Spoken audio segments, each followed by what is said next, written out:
Yes.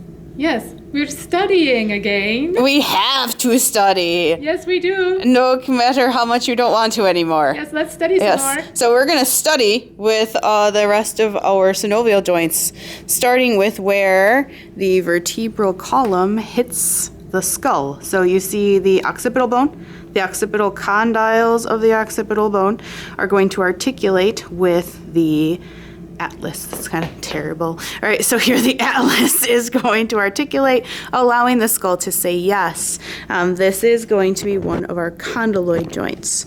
Okay, so the condyloid joints, again, one of our synovials. Now the next we're going to look at is down at the hand. Put down the skull and go back to our arm. Right. So at the arm, we find the radius once again. Radius. And it's going to hit a carpal. This is also a condyloid joint. This is called the radiocarpal joint. Then a little bit farther, distal from that, we hit the metacarpal phalangeal joint, where the metacarpals will hit the phalanges on all 5 fingers, which allows for a little bit more of flexion and extension, also with the wrist joint, right? Mm-hmm. Flex and extend. You can do it. Flex. I'm trying. Fine. Yeah. Okay. Now we can look at this joint right here. This is the metacarpal number 1 joint.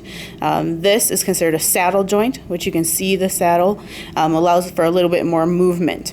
And the other one example that we use is up here. Whoop, to the sternum and the clavicle. The sternum will touch the clavicle. That is also a saddle joint. I'm going to zoom in as it gets blurry. That didn't work out so well.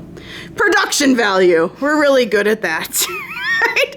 Now we look at our most movable joint. So the most movable joints on our body are considered ball and socket joints. Again, they're synovial, and we're going to have 2 examples at the shoulder, which is where the head of the humerus will touch the glenoid cavity of the scapula. And this will allow for some ab and adduction. Ready?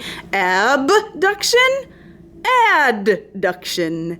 Abduction, adduction, which can also happen at the leg. We can also do a little bit of circumduction here, but we've learned that Norman's not very good at it. So we can do it. Skeletons cannot. Skeletons made of metal in their joints don't do it so well. So think about a softball pitch, a windmill pitch, like all the way around. Yeah, but almost. It just doesn't go all the way around. Think 360 when you're thinking of circumduction.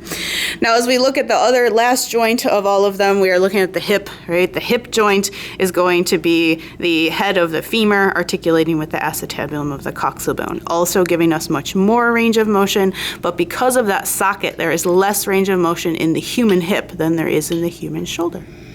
This is really a hip video.